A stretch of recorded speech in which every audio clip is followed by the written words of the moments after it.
ও ভাই রাম নাম জপ ভাই রাম নাম জপ ইহার সমান নহি তন্ত্র মন্ত্র জপ ভাই রাম নাম জপ ভাই রাম নাম জপ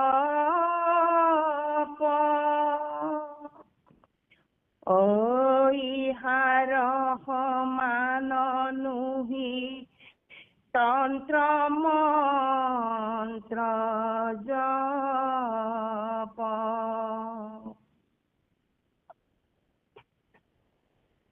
পদ শুনিও পার্বতী মই পুজিলো হৰিক মনেহে নহৈবে সাধু কৃষ্ণটো অধিক বহুবিধ ভকতি কৰিলো বাহিৰত সদায় নুগুচৈ মোৰ কপট চিত্তত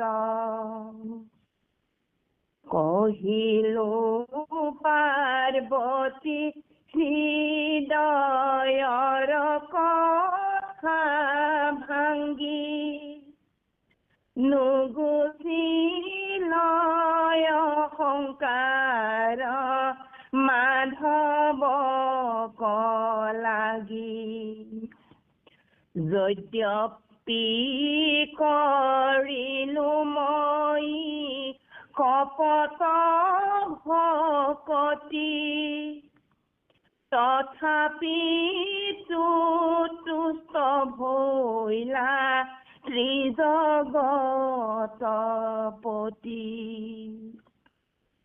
কিনো দয়াময় প্ৰভু ভকত বৎসল কপট সেৱাত মোৰ কৰিলা কুশল দিব্য ৰূপে দেখা মোক দিলন্ত মাধৱে চাহিলো নয়ন ভৰি পৰম উৎসুকে দণ্ডৱতে প্ৰণামিলো কৃষ্ণৰ চৰণ পাছে নাৰায়ণে মোক বুলিলা বচন মুত কৰি তোমাতে অধিক হৈবে মান যেন মতে হৈবে তাৰ কহিবু কাৰণ তোমাক পুজিবু মই পৃথিৱী কগয়া তজুজ বঢ়াইবু তোমাতে বৰলয়া দাপৰ যুগতয়াদি ত্ৰেতাৰ অন্তত অৱতাৰ হৈ বহু আপুনি জগতত আম্হাৰ বচনে তুমি হেন কৰিও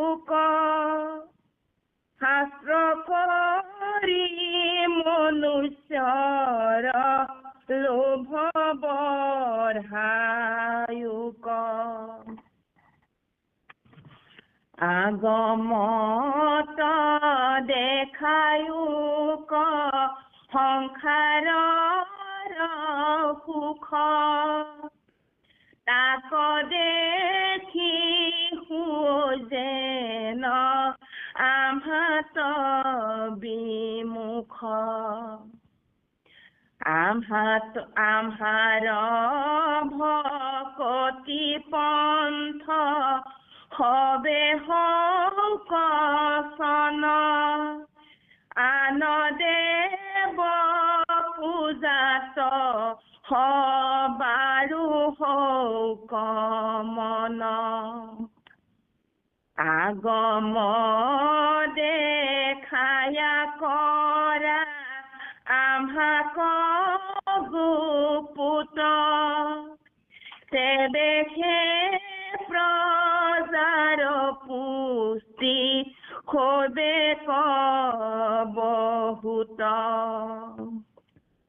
মাধৱৰ বাক্য হেন শুনিলো আমি পাছে ভয় হুয়া হেন বুলিলো প্ৰণামী সহস্ৰে ব্ৰহ্মবধ যদি কৰৈ নৰে তোমাৰ সেৱায়ে তাকো তৰিবা পাৰে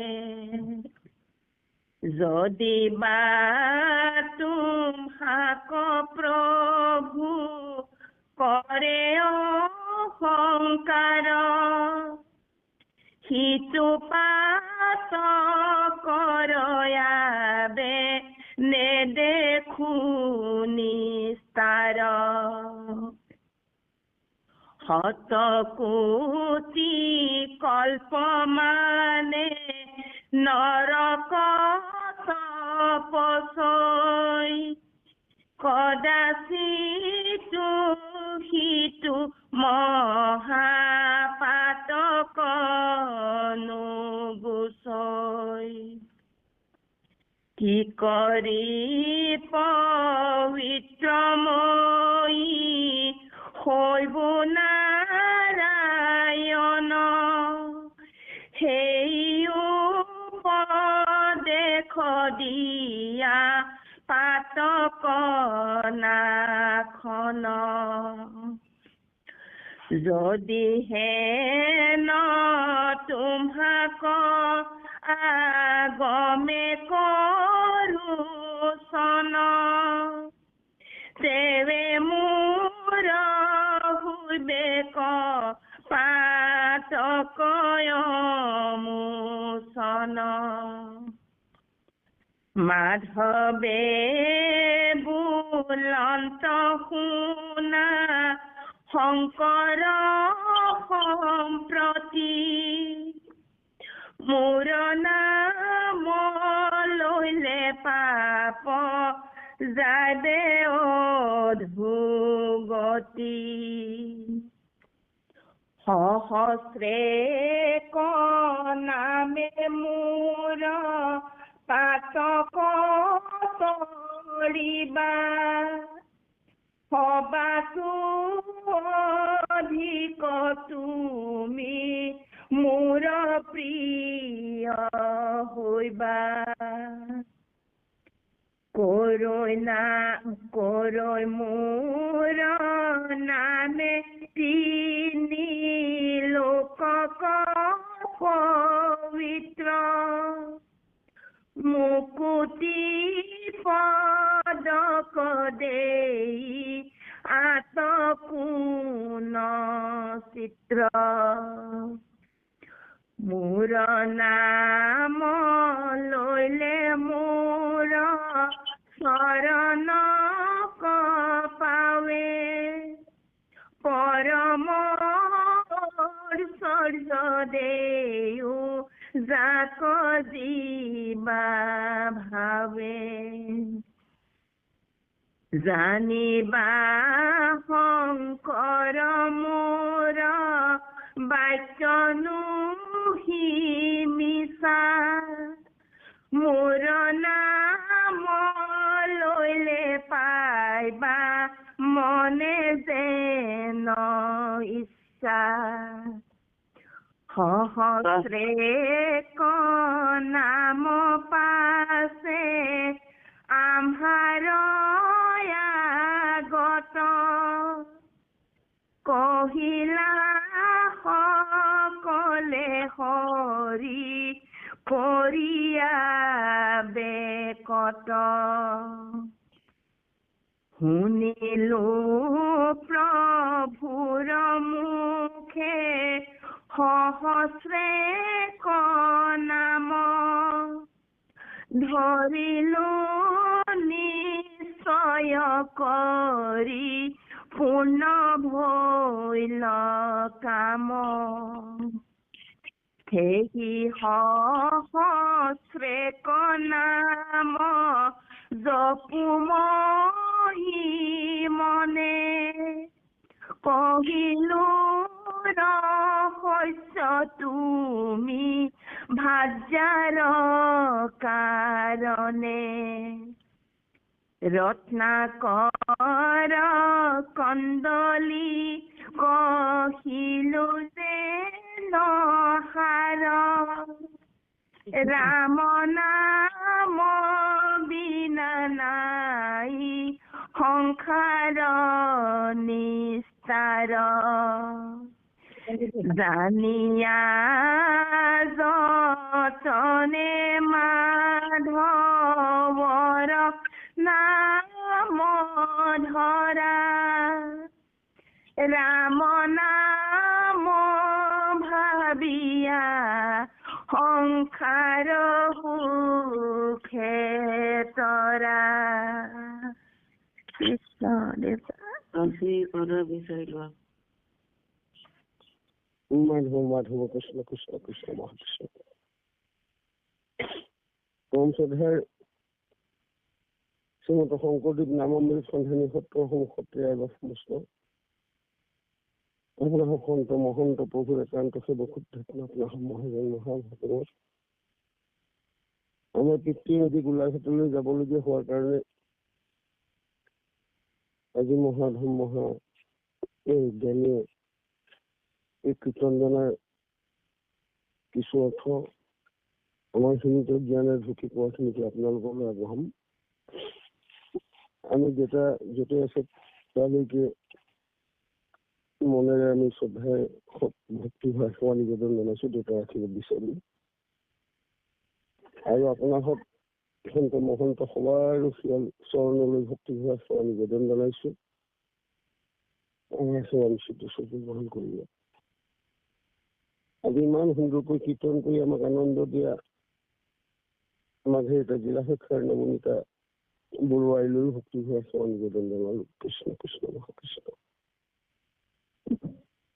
আজি এই সহস্ৰ নাম বৃত্তান্তৰ ষষ্ঠ কীৰ্তন অৰ্থাৎ শেষ কীৰ্তন আমাৰ সকলো শেষৰ ৰচনা কৰি দিছে। ঘোষা জনাত ইমান ভাল লাগিছে, মন ভাইক জনাইছে ভাই ৰাম নাম জপ ভাই, এই ৰাম নাম জপ ইহাৰ সমাননুসী মন তন্ত্ৰ তপ। আপোনাৰ সন্ত মহন্ত ইয়াৰ অৰ্থ ভালকৈ বুজি পাইছে আৰু সেই নামতে আপোনালোকে শৰণ গ্ৰহণ কৰিছে। নাম অভিৰাম অবিশ্ৰাম নিৰন্তৰ আপোনাৰ হব লৈ আছে। আপোনাৰ হব কাষলৈ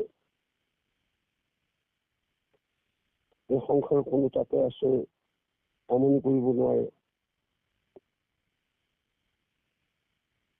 যিখিনি আগমী লোক সেইসকলৰ কাৰণে মন্ত্ৰ তন্ত্ৰ তপ জপ এইখিনি, কিন্তু আপোনাৰ সব নিগমৰ একশৰণীয়। তথাপিতো আপোনালোকেও প্ৰতিটো ক্ষণতে ভগৱন্তক প্ৰাৰ্থনা জনাই থাকে যে প্ৰভু মোৰ মুখত অবিৰাম বিশ্ৰাম নিৰন্তৰে নাম লাগে। সুখে দুখে যোনো চাৰে ৰাম নাম আপোনালোকে গাই থাকে। গতিকে আপোনাৰ হওক আমাৰ ভোজনীয় স্মৰণীয় আমাৰ সেৱাপাত্ৰ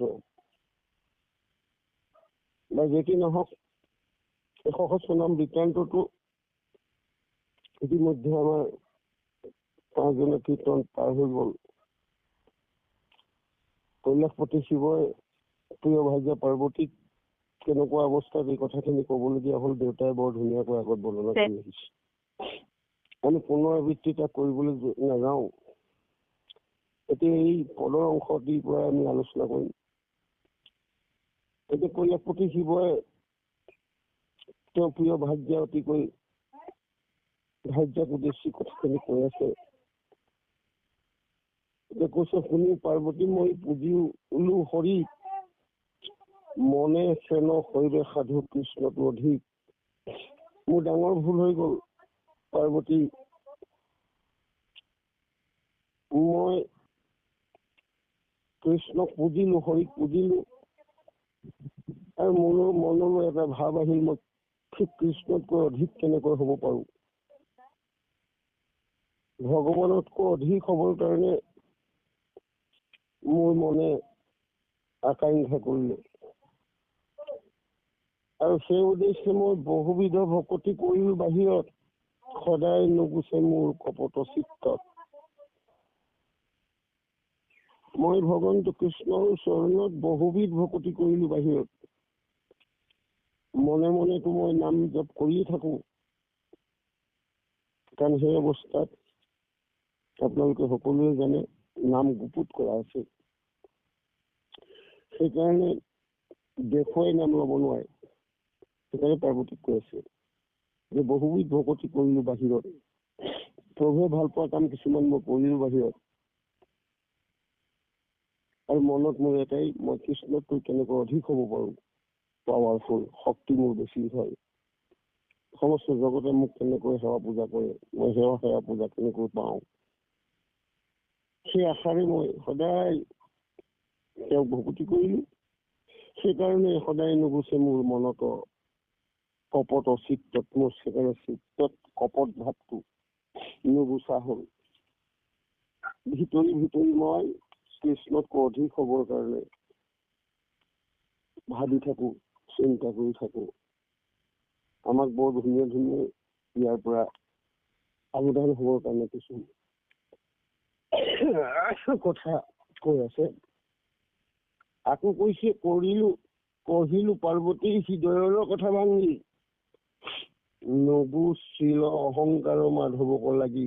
মই তোমাকনো কি কম আৰু প্ৰিয়ে, মই কম হৃদয়ৰ কথা কৈছো তোমাক। মোৰ সেইকাৰণে অহংকাৰটো নগুচিলে। কৃষ্ণৰ প্ৰতি, মাধৱৰ প্ৰতি মই তেওঁতকৈ অধিক হম, এই অহংকাৰটো মোৰ নগুচিলে। যদ্যপি কৰিলো মই কপট ভকতি, তথাপিতো তুষ্ট হৈল তেজগত প্ৰতি। মোৰ অন্তৰত কপট ভকতি কৰাৰ স্বত্বেও তেওঁতো অন্তৰ্যামী, মোৰ মনৰ কথা সকলো গম পাইছে। তথাপিতো এনেকুৱা কৰোণা সাগৰ, কৃপাৰ সাগৰ, দয়াৰ সাগৰ তেওঁ। মোৰ কপট ভকতিতে সন্তুষ্ট হল তেওঁ। কৈলাশপতি শিৱই নিজৰ ভাৰ্যা পাৰ্বতীৰ আগত দুখ মনেৰে কৈ আছে কথাখিনি। কিনো দয়াময় প্ৰভু ভকত বৎসল, কপট সবাতে মোক কলিলা কুশল। তেওঁ যে কি ভকত বৎসল, কিমান যে দয়াময়, তেওঁ কৰুণাময়। তেওঁ কপট সেৱা কৰোতেও তেওঁ মোৰ কুশল চিন্তা কৰিলে, মোৰ সকলো মনোবাঞ্ছা পূৰ্ণ কৰিলে। আৰু তেওঁ কৰিলে দিব্য ৰূপে দেখা মোক তিলন্ত মাধৱে, চাহিল নয়ন ভৰি পৰম উৎসৱে। তেওঁ মোক দিব্য ৰূপ ধৰি তেওঁ মোক দৰ্শন দিলে, আৰু মই নয়ন ভৰি পৰম আনন্দৰে তেওঁ ৰূপ দৰ্শন কৰিলো, চালো, সেৱা কৰিলো। এনেধৰণে সেৱা কৰিলো, তাকো দেখুৱাইছে। দণ্ডৱতী প্ৰণামিলো কৃষ্ণৰ চৰণ, পাছে নাৰায়ণে মোক পুলিৰ বচন। মই দণ্ডৱত বুলি ক'লে আপোনালোকে ভালকৈ বুজি পাব, অন্য সকলে বুজি নাপাব পাৰে। এডাল ডাঙৰ দৰে আৰু পোন দণ্ডৱত প্ৰণাম কৰিলে। কোনে কৰিলে? কাক কৰিলে? শিৱই কৰিলে, কৃষ্ণৰ চৰণত। পাছে নাৰায়ণে মোক বুলিলে বচন। কৃষ্ণই নাৰায়ণ, কৃষ্ণ, বিষ্ণু, হৰি, নাৰায়ণ একেজনে। সেইকাৰণে কৈছে পাছে নাৰায়ণে মোক বুলিলে বচন। সেই নাৰায়ণ সেই কৃষ্ণই মোক কলে, মতো কৰি তোমাকে অধিক হৈবে মন, যেন মতে হৈবে তাৰ কহিব কাৰণ। মই তোমাৰ অন্তৰৰ কথা বুজি পালো, সেই সখা, সেই শিৱ, তুমি মোতকৈ অধিক হব বিচাৰিছা। আৰু অধিক হবলৈ হলে কিছু কাম কৰিব লাগিব, তেতিয়াহে মোতকৈ অধিক হব পাৰিবা। গতিকে কথাকেইটা ভালকে শুনিবা। তোমাকো পুজিব মই পৃথিৱীত গয়া, তদু ৰস বহাইব তোমাতে বৰয়া। ময়ো অৱতাৰ লম, মই অৱতাৰ লৈ তোমাক পুজি দেখাম। মানৱ জাতিয়ে মই পূজাৰ কাৰণে তোমাক পুজিবলৈ চবে লাগি যাব। আৰু তোমাৰ যশ মই বহাম, তোমাৰ তদু যশ বহাইব তোমাতে বৰলয়া। তোমাৰ পৰা মই বৰ লৈ, শিৱৰ পৰা বৰ ললে চোৱা কি হয়।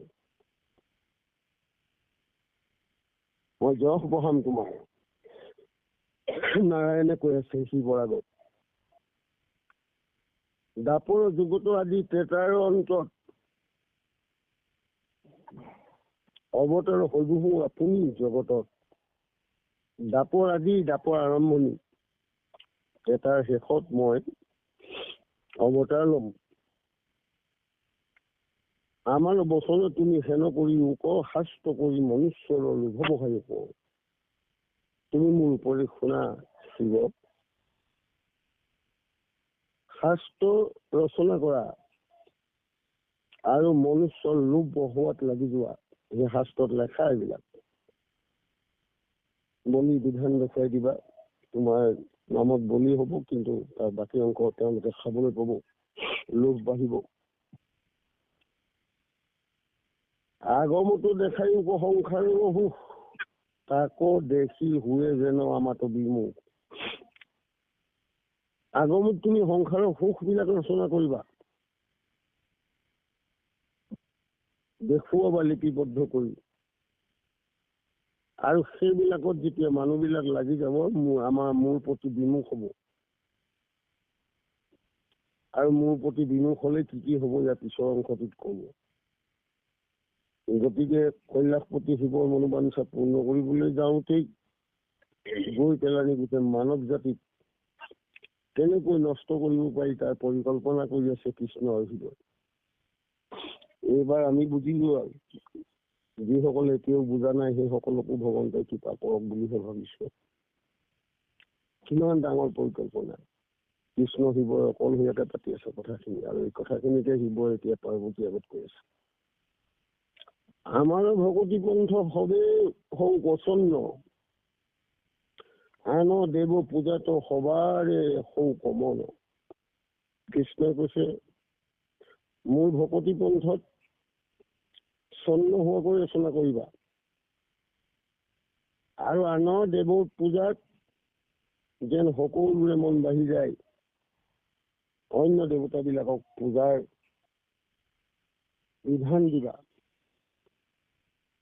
আগমো দেখায়ে কৰে আমাক গুপুত, আগমৰ সুখ দেখুৱাই আমাক গুপুত কৰা, তবে সে প্ৰজাৰৰ সৃষ্টি হইবে বহুত। তেতিয়া প্ৰজাৰ বহুত সৃষ্টি হব, কাৰণ জন্ম হব মৰিব, জন্ম হব মৰিব, জন্ম হব মৰিব। ইমানেই জন্ম হ'ব, পুলি পোখা দিব। আৰু মোক ভক্তি কৰিলে চব বৈকুণ্ঠলৈ গুচি যাব, পৃথিৱী খালী হৈ যাব। এতিয়া প্ৰজাৰ সৃষ্টি হ'বৰ কাৰণে আগমত থাকিলে প্ৰজাৰ সৃষ্টি হ'ব, নিগমত থাকিলে প্ৰজাৰ হ্ৰাস পাব। এইটো এটা নিয়ম। সেইকাৰণে এতিয়া ভগৱন্ত কৃষ্ণই শিৱক কৈছে, যেতিয়া আমাক গুপুত কৰিবা, মোৰ নামক গুপুত কৰিবা, তেতিয়া অন্য দেৱতাক পূজা কৰাত ব্যৱস্থাবিলাক দেখুৱাবা। এতিয়া মানুহবিলাক পাপী হ'ব, আৰু পাপী হোৱাৰ লগে লগে জন্ম মৃত্যু চক্ৰত ঘূৰি ফুৰিব আৰু আমাৰ প্ৰতি বিমুখ হ'ব। বৈকুণ্ঠলৈ যোৱাটো ৰাস্তাটো বন্ধ হৈ যাব, আৰু ব্ৰহ্মলোকৰ পৰা নৰকলৈকে আয়াজাত কৰি থাকিব জীৱবিলাকে। মৰ্ত্যত থাকিব কিছুদিন, স্বৰ্গত থাকিব কিছুদিন, ব্ৰহ্মলোকত থাকিব কিছুদিন, এনেকৈ আয়াজাত কৰি থাকিব। সেইকাৰণে প্ৰজাৰ সৃষ্টি বেছি হ'ব পৃথিৱীত।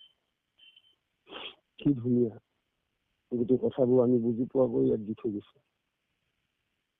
মাধৱৰো বাক্য হেন শুনিলোহো আমি, পাছে ভয় শুয়া হেন বুলিলো প্ৰণামী। ভগৱন্ত কৃষ্ণই, মই দণ্ডৱতে প্ৰণাম কৰি আছো, মোক উদ্দেশ্যে কথাখিনি কৈ দিছে। আৰু মোৰ কিন্তু খুব ভয় লাগিলে, শিৱই কৈছে পাৰ্বতীৰ আগত। মই সেইকাৰণে পুনৰ প্ৰণাম জনালো।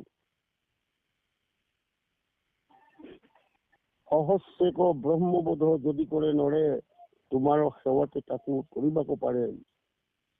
মই যেতিয়া প্ৰভুক উদ্দেশ্যি কলো, কৃষ্ণক উদ্দেশ্যি কলো যে সহস্ৰে 1000 ব্ৰহ্মবোধ কৰক লাগে, তেনেকুৱা মহাপাপী মানুহেও তোমাক সেৱা কৰাৰ লগে লগে তৰি যাব পাৰে। যদিবা তোমাতো প্ৰভু কৰে অহংকাৰ, সিটো পাত কৰ আদে নেদেখো নিষ্কাৰ। যদি তোমাক কোনোবাই অহংকাৰ কৰে প্ৰভু, কিন্তু সেই পাপৰ পৰা নিষ্কাৰ কেনেকৈ পাব? আৰু মই আজি সেইটো বিচাৰিছো, মোক আকৌ সেইটোকে কৰিবলৈ কৈছে। শতকোটি কল্প মানে নৰকত পচে, কদাচিতো সিটো মহা পাতক অনুগুছে। শতকোটি কল্প নৰকত পৰি থাকিব লাগিব। তোমাক অহংকাৰ কৰা সকলে, তোমাতকৈ অধিক হ'ব বিচাৰজনে, আৰু তেওঁ কেতিয়াও এই মহাপাপ নুগুছে। আৰু কদাচিতো সিটো মহাপাতক অনুগুছে। কি কৰি পবিত্ৰ মই হৈব নাৰায়ণ, মই কি কাম কৰি পবিত্ৰ হম হে নাৰায়ণ। সেই উপদেশ দিয়া পাতক নাখন, মোক সেইটো উপদেশে দিয়া। তুমিতো অন্তৰ্জামী, তুমি বুজি পালাই মই তোমাতকৈ অধিক হ'ব বিচাৰিছো, আৰু তুমিও মোক উপদেশ প্ৰদান কৰিছা। এইটো আগম শাস্ত্ৰ ৰচনা কৰি মানৱ জাতিক বিপথে পৰিচালনা কৰা। আৰু তেতিয়াই তোমাক মই নিজেই অৱতাৰ লৈ তোমাক পুজি দেখুৱাম, তোমাৰ পৰা বৰ ল'ম। এই কথাবোৰ তুমি মোক কৈছা। গতিকে বাৰু মোৰতো অনুচন তাত লাগিয়ে যাব।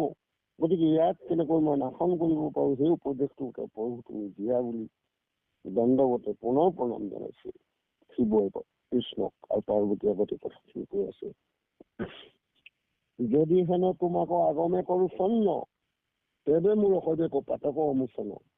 মই যেতিয়া আগমে তোমাক চন্ন কৰিম, ঢাপন দিম তোমাক, তেতিয়া মোৰ অনুচন পাত লাগি যাব। মাধৱে বুলন্ত শুনা শংকৰ সম্প্ৰতি, এবাৰ কৃষ্ণই আকৌ কবলৈ বিচাৰিছে। মাধৱে কৈছে, নাৰায়ণে কৈছে, মোৰ নাম লৈলে পাত যাইবে অধুকতি। মোৰ নাম যেতিয়া ল'বা, তোমাৰ পাত নাইকিয়া হৈ যাব। সহস্ৰক নামে মোৰ পাতক তৰিবা, মোৰ সহস্ৰ নাম আছে, তুমি সেই নাম উচ্চাৰণ কৰি কৰি জপ কৰি কৰি পাত কৰিবা। সবাতো অধিক তুমি মোৰ প্ৰিয় হবা, সকলোতকৈ অধিক। সেইকাৰণে বৈষ্ণৱৰ ভিতৰত অগ্ৰগণী প্ৰথম বৈষ্ণৱ কৈলাশপতি শিৱ। সেইকাৰণে কৈছে সহস্ৰ নাম তুমি জপ কৰি থাকা, সেইকাৰণে তুমি সবাতকৈ অধিক হবা, আৰু তুমি মোৰ বৰ প্ৰিয় হবা। এই কথাষাৰো শিৱক কলে নাৰায়ণে, মাধৱে, কৃষ্ণ। কৰে মোৰ নামে তিনি পবিত্ৰ লোকক পবিত্ৰ, মুকুতি পদকো দেৱ তাকক ৰচিত। মোৰ নামে এই তিনি লোককে পবিত্ৰ কৰে, মুক্তিও দিয়ে, আৰু তুমি কি চিন্তা কৰিছা? শিৱক কৈছে নাই, চিন্তা কৰিব নালাগে। নাই কৃষ্ণ, মোৰ নাম লইলে মোৰ চৰণক পাৱে, পৰম ঐশ্বৰ্য দেও যাক দিব লাগে। মোৰ যেতিয়া নাম লয়, যিয়ে নলওক, তুমিয়ে হওক চাই জীৱবিলাকেই হওক, অধ্যাত্মবিলাকে মোৰ চৰণত সেৱা কৰে, মোৰ নাম লয়, মই তেওঁক পৰম ঐশ্বৰ্য দিওঁ। যাক যি লাগে মই তাকেই দিওঁ, যি ভাৱে দিব লাগে মই চব দিওঁ। জানিবা শংকৰৰ মূলৰ বাক্য নহি মিছা, মোৰ কথা মিছা নহয় হে শংকৰ। মোৰ নাম লইলে পাৰিবা মনে যেন ইচ্ছা, মোৰ নাম তুমি অবিৰাম বিশ্ৰাম নিৰন্তৰ গৈ থাকা। যি মনে বাঞ্ছা কৰা সকলো বাঞ্ছা পূৰ্ণ হৈ যাব। সি বৰ বেছি কথাখিনি কৈছো যদিও আমাকহে কৈ আছে, আমাৰ নামৰ ওপৰত বিশ্বাস ৰাখিবৰ কাৰণে। নাম আমি যদি কৃষ্ণই কোৱা ধৰণে ল'ব পাৰো, শংকৰদেৱে কোৱা ধৰণে ল'ব পাৰো, আমিও সমস্ত এই সুবিধাবিলাক লাভ কৰিব পাৰো। সহস্ৰেকৰ নামৰ পাছে আমাৰ আগত কৰিলা সকলে সজীয়া বেকত, পাৰ্বতী আগত কৈছে। সেইকাৰণে প্ৰভুৱে মোক সহস্ৰ নাম দিলে।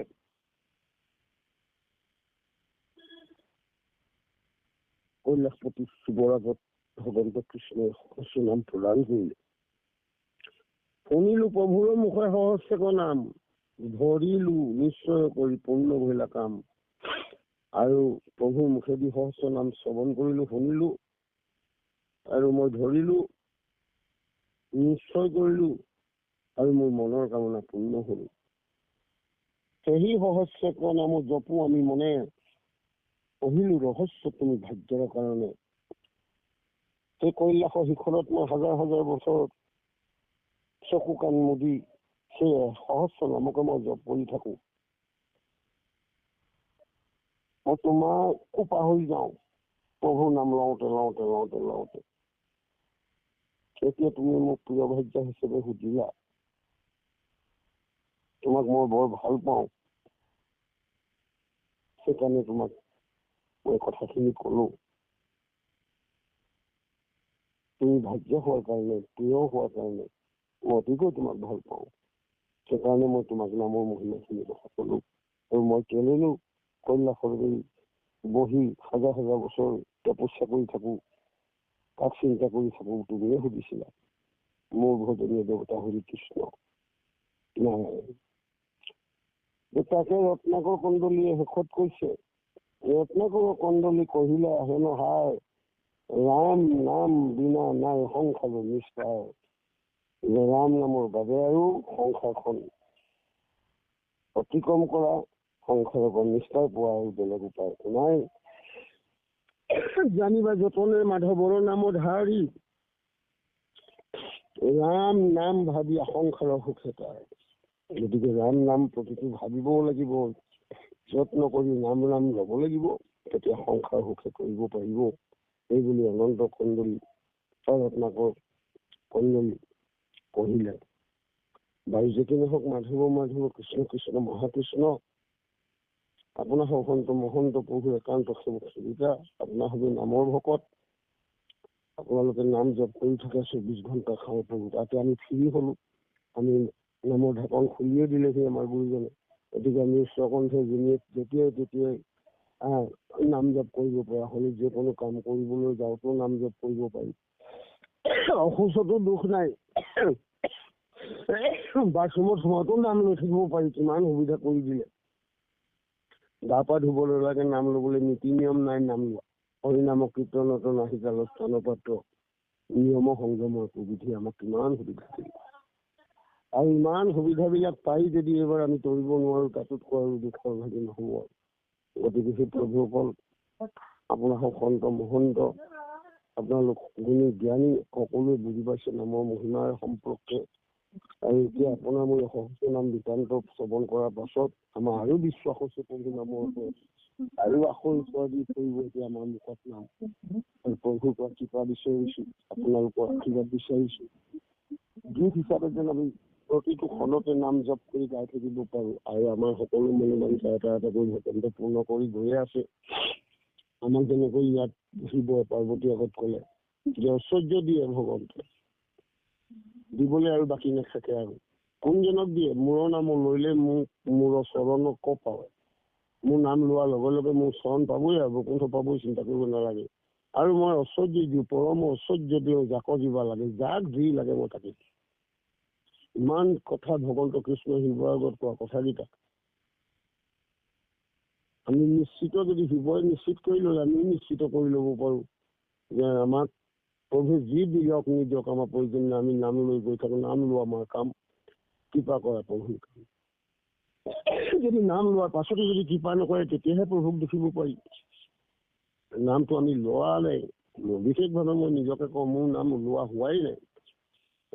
গতিকে নাম ললে মোকো দিব ভগৱন্তই, যি লাগে তাকে দিব, এই বিশ্বাসটো আছে।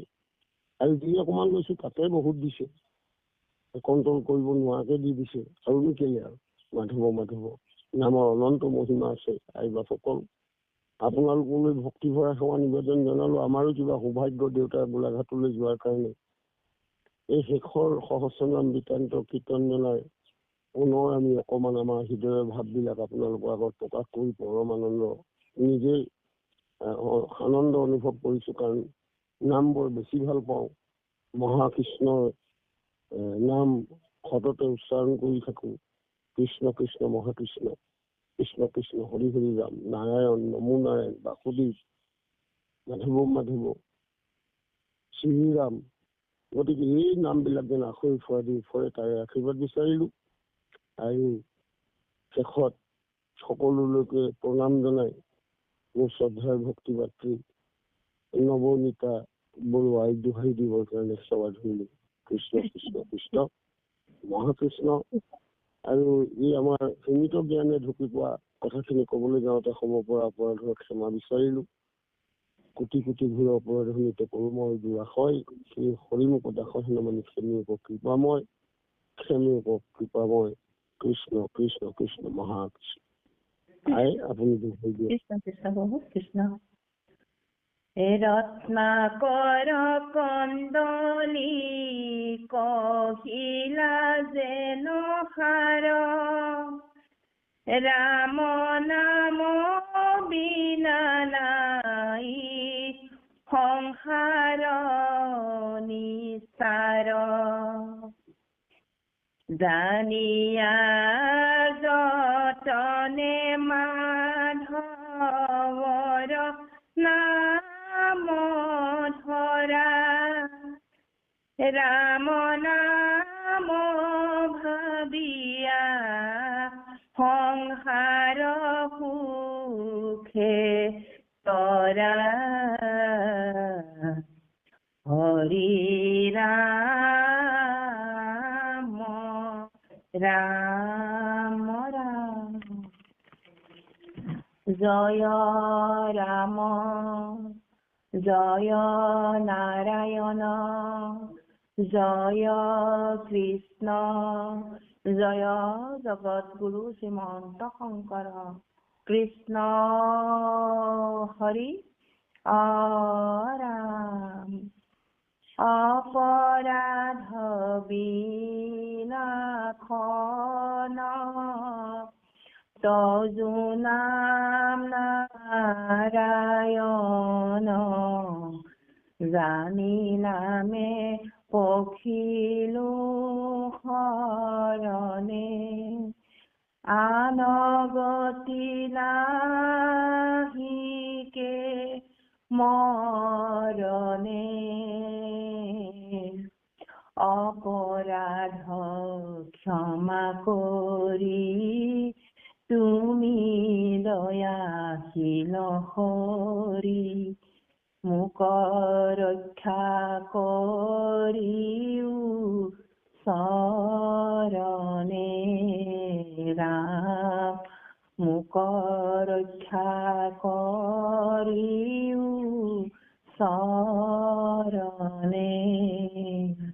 কৃষ্ণ হৰি ৰাম, শ্ৰীমন্ত শংকৰ হৰি ভকতৰ জানা যেন কল্পতৰু তাহান্ত বিনাই নাই নাই নাই আমাৰ পৰম গুৰু তাহান্ত বিনাই নাই নাই নাই আমাৰ পৰম গুৰু কৃষ্ণ হৰি ৰাম কৃষ্ণ মাধৱ কৃষ্ণ সেই মোৰ আজন্মৰ সেৱাস্থলী শ্ৰীমন্ত শংকৰদেৱ নাম অমৃত সন্ধানী সত্ৰত উপবিষ্ট শ্ৰদ্ধাৰ পৰম পূজনীয় শইকীয়া দেউতা, পৰম পূজনীয় ডেকা দেউতা, পৰম পূজনীয় সঞ্চালক হাতীমূৰীয়া প্ৰভুজনৰ প্ৰমুখে বিভিন্ন প্ৰান্তৰ পৰা সমবেত হৈ থকা কৃপালু ভক্তিপ্ৰেমী কৃপালু বাপাই সমস্ত আজি আপোনাৰ খবৰ আজ্ঞা শিৰত লৈ আমি সহস্ৰ নাম বৃত্তান্তৰ ৬ষ্ঠ অধ্যায়ৰ কীৰ্তন ভাগ কৰিবলৈ যাওঁতে আমাৰ সুৰ সঞ্চাৰ কায় বাক্য মন অনেক অপৰাধ হৈ গৈছে। সৰ্ব অপৰাধ আপোনাক সবে নিজ গুণে মৰীক্ষণ কৰি আপোনাৰ সমৰ শ্ৰী চৰণলৈকে অনিকৰে ঠাই পোৱাৰ মানসে জন্মে জন্মান্তৰে আপোনাৰ খবৰ চৰণ সেৱা কৰা মানসে মহাপুৰুষৰ যোগাযোগৰে আপোনাৰ খবৰ শ্ৰী চৰণ শিথৰে আমি সেৱা জনাইছো। কৃষ্ণ কৃষ্ণ সহস্ৰ সহস্ৰয়তি অপৰাধ দিনে ৰাতি কৰো মই মহামূৰ্খ জন আমি প্ৰভু তযুদাস আকে মানি জগবাস ক্ষমিউক শ্ৰীমধু সূদন ক্ষমিউক শ্ৰীমধু সূদন। মাধৱ কৃষ্ণ কৃষ্ণ কৃষ্ণ কৃষ্ণ একান্ত সেৱিকা শুদ্ধাত্মা ভক্তিমাতৃ শ্ৰদ্ধাৰ নৱনীতাইলৈ ভক্তিভাৱে সেৱা নিবেদন জনাইছো। ইমান সুন্দৰকৈ আপুনি কীৰ্তন কৰি আমাক সকলোকে পৰম আনন্দ প্ৰদান কৰিলে। ঈশ্বৰে আপোনাক কৃপা কৰিছে আৰু কৃপা কৰক, সুস্বাস্থ্য দিয়ক, নামৰ মহিমা দেখুৱাওক। আমি ভগৱন্তৰ দুখানি চৰণত সেৱা ভিডিঅ' অৰ্পণ কৰা হৈছে। কৃষ্ণ কৃষ্ণ হৰি হৰাম মাধৱ মাধৱ ভগৱন্তৰ কৃপা কৃষ্ণ। আমি এই আজি কীৰ্তন কৰা অধ্যায় ভাগি আমি ভকতৰ মুখত শুনিছো, দুটিমান শুনি পেলাই আমি পদো দুভাগমান আমাৰ মনত হৈছে, কিন্তু ইয়াতে যে এই ভাগি আছে আমি জানা নাছিলো। গতিকে সঁচাই কৃপা প্ৰভু ভগৱন্তৰ আমি সক্ষত এইখিনি আজি পালো। পৰম কৃতাৰ্থ হৈছো প্ৰভু, পৰম কৃতাৰ্থ হৈছো। কৃষ্ণ মাধৱ মাধৱ এতিয়া আমাৰ অনুভৱৰ শিতান গৈছে। এতিয়া অনুভৱৰ শিতান ভাগি মুকলি কৰি দিবৰ কাৰণে আমি কলিয়াবৰ আমাৰ পিতৃস্বৰূপ শ্ৰদ্ধাৰ বসন্ত ডেকা প্ৰভুজনৰ চৰণৰ চৰণ লৈছো। গোবিন্দ মাধৱ মাধৱ জয় গুৰু শ্ৰীমন্ত শংকৰ। মোৰ আজন্মৰ সেৱাস্থলী নামামৃত সন্ধানী সত্ৰত উপবিষ্ট হৈ থকা আমাৰ সবাৰে পৰম পূজ্য তেখেত আজি নাই যদিও আমি আত্মাকে সেৱা জনাইছো। আৰু আমাৰ সুপৰিচালক হাতীমূৰীয়া বাপুকে মুখ্য কৰি আজি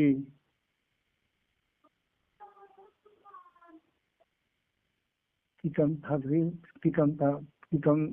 ভাগি পাঠ কৰি আমাক শ্ৰৱণৰ আনন্দ প্ৰদান কৰা আইগৰাকী কোন জিলা, আৰু মোৰ নামটো আৰু জিলাখনত ধৰিব পৰা নাই ভালকে, অস্পষ্ট মাৰ্ঘেৰিটা জিলাৰ নৱনীতা বৰুৱা। আগতে কৰিছে, মোৰ মাতটো চিনাকি লাগিছে। বা খৰচ হৈছে। এয়া দ্বিতীয়বাৰৰ কাৰণে পাঠ আৰম্ভ কৰিছে, বৰ সুন্দৰ হৈছে। গতিকে সেই অলপমান উত্তৰাংগও কৰিব লাগে মাজে সময়ে, তাৰমানে তল ওপৰ কৰি গাই গৈ থাকিলে শ্ৰৱণতো আনন্দ লাগে আৰু গায়ো সুখ লাগে। গতিকে সেইখন অকণমান শুনাই ল'ব। আগতে কৈ দিয়া হৈছেই বাৰু আৰু গতিকে এতিয়া অনুভৱৰ সিদ্ধান্ত ভাগি মুকলি কৰিবলৈ দিছে, মুকলি হৈয়ে আছে। এয়া মহাপুৰুষ কৃপালু গুৰুজনা প্ৰপন্ন শিষ্য হিচাপে এই কন্দলী পৰিয়ালটি এতিয়ালৈকে 3জনে এয়া কলম হাতত লৈছে। কি নাম ধৰ্ম প্ৰচাৰৰ কাৰণে মহাপুৰুষৰ শুদ্ধ সেৱক হিচাপে এয়া নাম ধৰ্ম মহাপুৰুষে দিয়া বস্তুখিনিক আৰু সুন্দৰ কৰিবৰ কাৰণে আৰু আগবঢ়াই নিবৰ কাৰণে এয়া প্ৰপন্ন শিষ্যসকলে এয়া যত্ন লৈছে। আমাকো এই আদৰ্শৰে আগবাঢ়ি যাবৰ কাৰণে এয়া আহ্বান জনাইছে কলমৰ যোগেদিয়ে। কাৰণ শুদ্ধটোক সদায় আমি যিটো বস্তু পবিত্ৰ বস্তু তাক সদায় পবিত্ৰ কৰি ৰাখিবৰ কাৰণে কিন্তু যত্ন থাকিব লাগিব। কোনোবাই দি থৈ গ'ল বুলিয়ে মই যদি আলাই আথানি কৰোঁ তেতিয়াহ'লে তাৰ বস্তুটো